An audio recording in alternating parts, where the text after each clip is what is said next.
Hello. It is Friday. It's a huge Friday at Reactive today. I'm kind of pumped up, I gotta admit.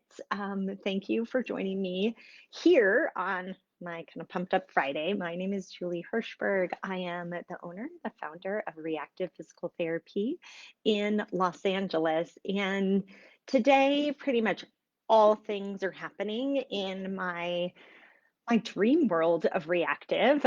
Today, we launched our first ever boot camp. So, we are hosting a boot camp for people with Parkinson's. We got a grant from the Parkinson's Foundation. We're running that live literally at this moment. So, this morning, I was with our whole group of people who signed up for boot camp. We're exercising, we're learning about exercises medicine, we're setting goals. It's been awesome. We have a whole group of DPT student volunteers helping us out with boot camp as well. So that's really been lighting my fire. And today we opened up our doors and launched our Brain Bites community membership again. So this is something we've only opened the doors one time so far. We did that in May, and now it's the end of October. So this is the second time this year that we've done it. The last time that we'll do it this year, it looks like something that we'll do about twice a year. And that was today. I was so excited. I felt like I was hosting a party. Um, and and I get to join you on a Friday, which is one of my highlights. And today I get to share a story that I'm so excited about. So thanks for joining me to hear the story, to engage in this conversation, to think about things differently. So this story really is a person that I'm working with right now. So one of the reasons I love to do neuro and love to work with people with neurologic disorders is sometimes they've been told something like, oh, you'll never do that again. You'll never walk again. You'll never run again. And really somebody will be at a loss of hope. And one of my favorite things is when someone proves all the naysayers wrong. And that is the story of the young woman that I want to share with you today. This is a young doctor, actually, a physician who had a stroke, had an aneurysm rupture in her 20s. And she basically has been fighting back ever since. And her most recent fight is to get back to running. And she's been running and she's run a marathon, but it's been really tough. And she wants to do it without injuring herself. So one of the things that was happening is she was consistently hurting her great toe, wearing out the lateral sides of her shoes. If you're a runner, you know that if you put on the miles, you tend to wear out certain parts of your shoes. And she was concerned about this. When she went to a doctor, they said, well, this is spasticity. Let's do Botox. Let's Botox your great toe.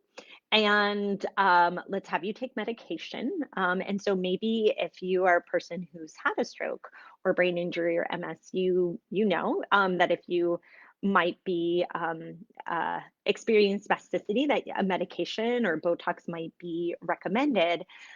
Well, she didn't want that. She tried medications. A lot of the medications have side effects. They make you feel kind of dopey, and she didn't want that. And she knew that there was probably another way. And I'm so glad that she found us at Reactive. And with her thinking, like, maybe this isn't really spasticity. Maybe there's something else here. Maybe I can change the way I'm moving. She was like already on that pathway. So insightful. So I want to share her story because frankly, she was right. It was not spasticity causing her great toe to stay in extended position during running. And once we got to the bottom of it, which we did in the very first session, literally the toe position, the extension was gone. They were going to Botox this, and it was gone just by addressing the underlying issue. So I'm so excited to share this story. We're going to talk a little bit about the myth of spasticity. In particular, like if you've heard the term spastic gait, right? Um, were it, and in this person's world, that's what she was told, that she had kind of like this spastic running. And what instead of spasticity we found, and how we found that, and I'm going to show you some of that, and then what we're doing to get her back to running. And honestly, this is just a little preview of our webinar tomorrow, because I'm so excited. This person that I'm working with, she's going to join us live in our webinar with Beth Fisher tomorrow, Saturday, October 24th. And we're going to get to meet her and look at her together and help her take it to the next level. So I'm thrilled about that. I'm so thrilled to have Beth joining us. And to work with this person live. It's so fun. So let's talk about the myth of spasticity, because there's many myths, and Beth Fisher is going to talk a lot about this tomorrow in the webinar. But I think the biggest myth is that it is spasticity that is causing a problem with a volitional goal-directed movement. And one of the biggest pieces of that myth is that spasticity, hypertonicity, are tested passively, so with a passive stretch. When we go to move, we're not moving passively. We're moving actively and under volitional, goal-directed movement. And that's a big distinction. So, what Beth is going to talk about tomorrow, and she has some really lovely studies for this, is that there really is no convincing evidence that spasticity underlies somebody's movement dysfunction. Now, is spasticity there passively? Yes, we might test somebody and they might have hyperreflexia, they might have clonus, might have hypertonicity, they might have a catch with a quick motion, and so they might have spasticity. So it's not that the spasticity is not there passively, it's just that it's not necessarily the thing that is driving the movement problem.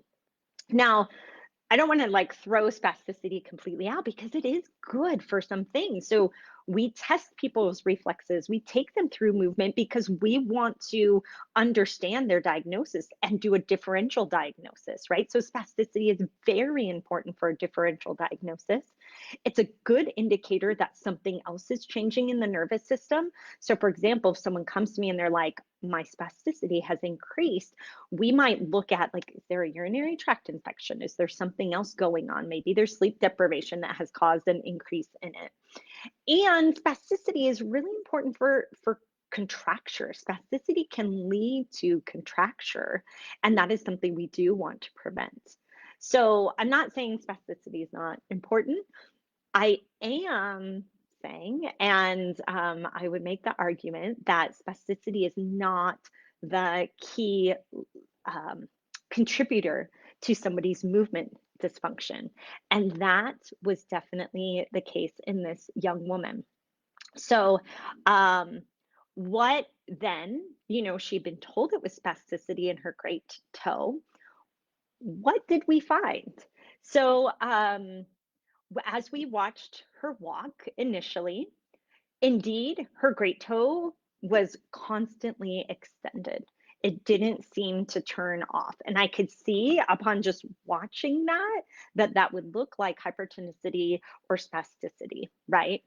But I wanted to go a little further and go, I wonder, like, why is that happening? And through very careful movement analysis and walking and running, we could get to some of the biomechanical pieces. So I just want to show you a couple of things here. And really, I'm not a promoter of, I'm not linked to any of these companies, but I love the Huddle app. We use it at USC for movement analysis. And for me, when I'm doing running analysis, I need to have a high-speed camera capturing that movement. So we did that. We used the Huddle app. We did markers at her key at her key joints so we could look at joint angles. And by the way, shout out to Chris Powers, Beth Fisher for really leading the movement of being careful analyzers of movement. I had the privilege of working with Chris Powers and having my initial practice at the Movement Performance Institute, where I got to do this stuff with Chris and take advanced biomechanics with him so that I can then and my team can apply this with people with neurologic injuries. So we did running analysis, we did markers, we could then look at her joint angles. Tammy's asking, how is that spelled again? It's HUDL is the app, Huddle.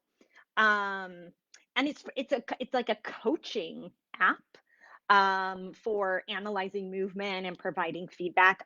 I love it. So you record things at high speed and then you can slow them down, catch each phase of gait, each phase of running and analyze it and use angles. So that's exactly what we did. We broke down her walking and her running so that we could look at both sides of her body and look for compensations that might be contributing to this, changes in her biomechanics. She was somebody who ran on her toes. She said she was like that since she was young, and her track and field coaches even tried to change it and they never could.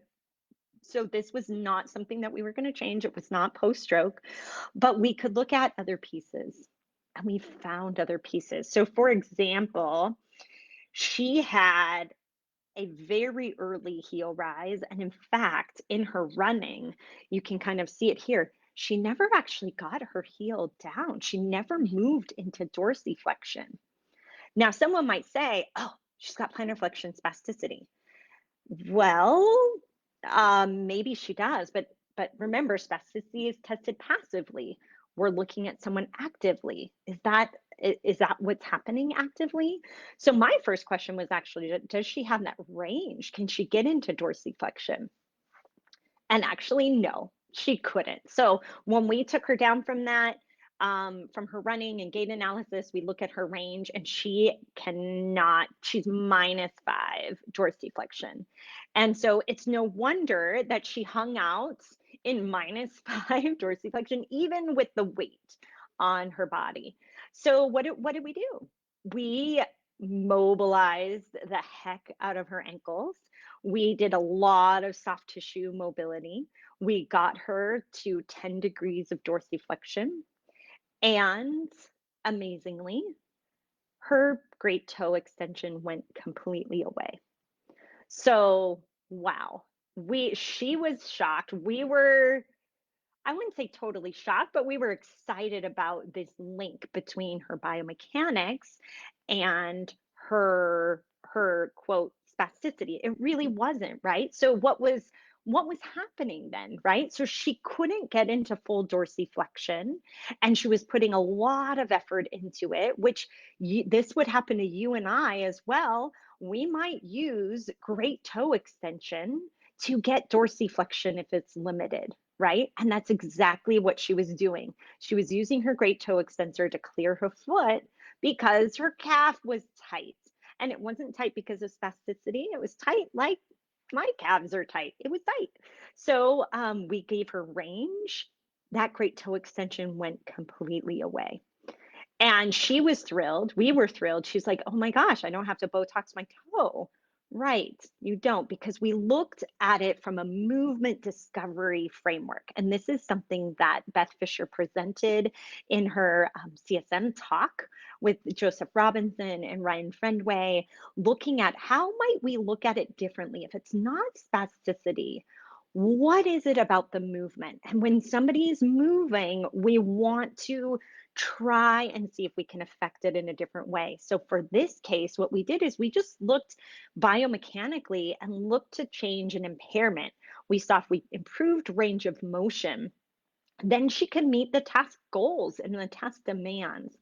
Now, that's not everything, right? So in the framework that they presented at CSM and that we're going to talk about in our webinar tomorrow, you can also look at other pieces. So can we isolate a deviation? Can we change the demand?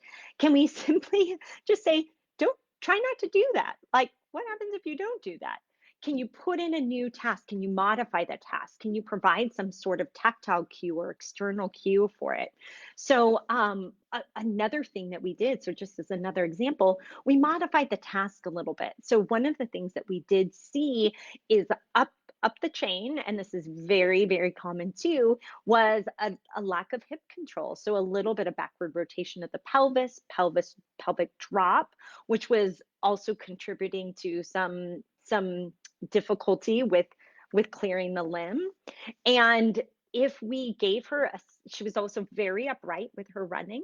So if we gave her just the slightest lean forward, once again, it greatly improved her ability to move and progress forward over her ankle during walking and running.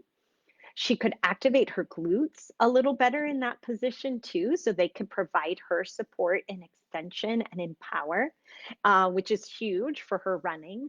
She also just felt like when we put her into that position, this was just this week, she was like, I feel strong. I feel fast. She was envisioning herself like some of these really strong marathon runners. And that mental imagery also was really helpful. This is kind of took us to the next level. So first we did some impairment mitigation, and then we started looking at how can we change your movement patterns here. And each week we've been able to peel off another layer. We're working on some calf and tibialis posterior strength, because she was kind of, as I said, landing a little on the lateral part of her foot. We have been working on building and activating her glutes. She's actually quite strong. They're just not always active in her running and walking. So we're working on that with her. Very much biomechanical movement based approach that really what looked like spasticity, what her doctors wanted to treat as spasticity, was not. It just wasn't. It was her biomechanics. It was her movement restrictions due to range of motion. And she's making great strides. We're doing some mirror therapy with her. And this week, we asked her to try to do some short jogs too. So I'm so excited. If you're joining us for our webinar tomorrow, she will be joining us live. She actually had asked me, can I come to this webinar? I want to learn more. And I was like, why don't you become part of the webinar? So she is. And what we'll talk about tomorrow in our webinar with Beth Fisher is this framework, give some examples of that, and how we might help somebody really unmask. That's what it felt like, is that we were unmasking some capabilities that were just hiding under some compensations, under some decreased range of motion for her. And what a thrill, what an honor to be able to do that with the people that we work with. So I'm going to pop in the link here if you want to join us for that webinar.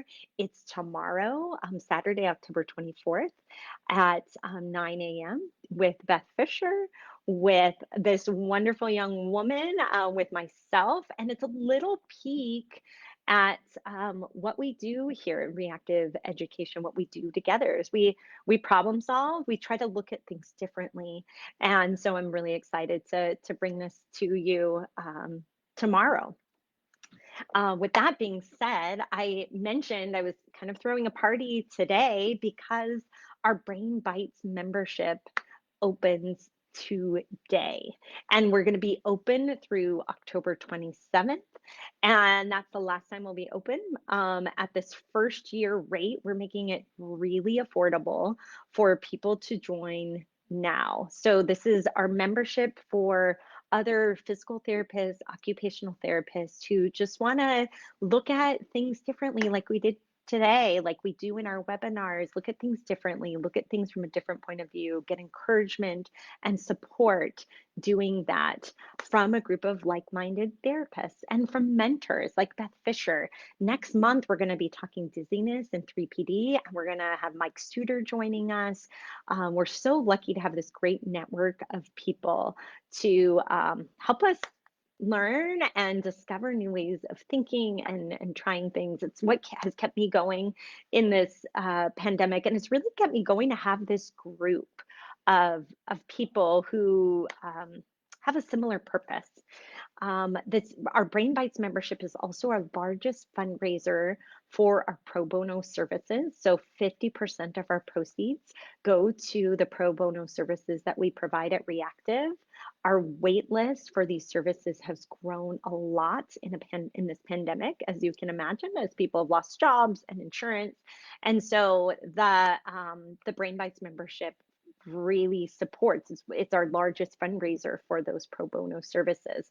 We've expanded them so that we have 2 half days a week providing services, and it's really a thanks to you who have been a part of our membership. So it's been so cool to have this way to learn and grow together that also supports providing these specialty neurology services for people that need them. So I want to thank you. Thank you for being a part of this community, for supporting, for being part of Brain Bites. And if you're not already, you should join us. We're open today, and we'll be open through Tuesday for the last time this year, probably for another 6 months. So I'll put a link in here if you'd like to learn more. And I will see you next week or even tomorrow for our webinar. Thanks so much.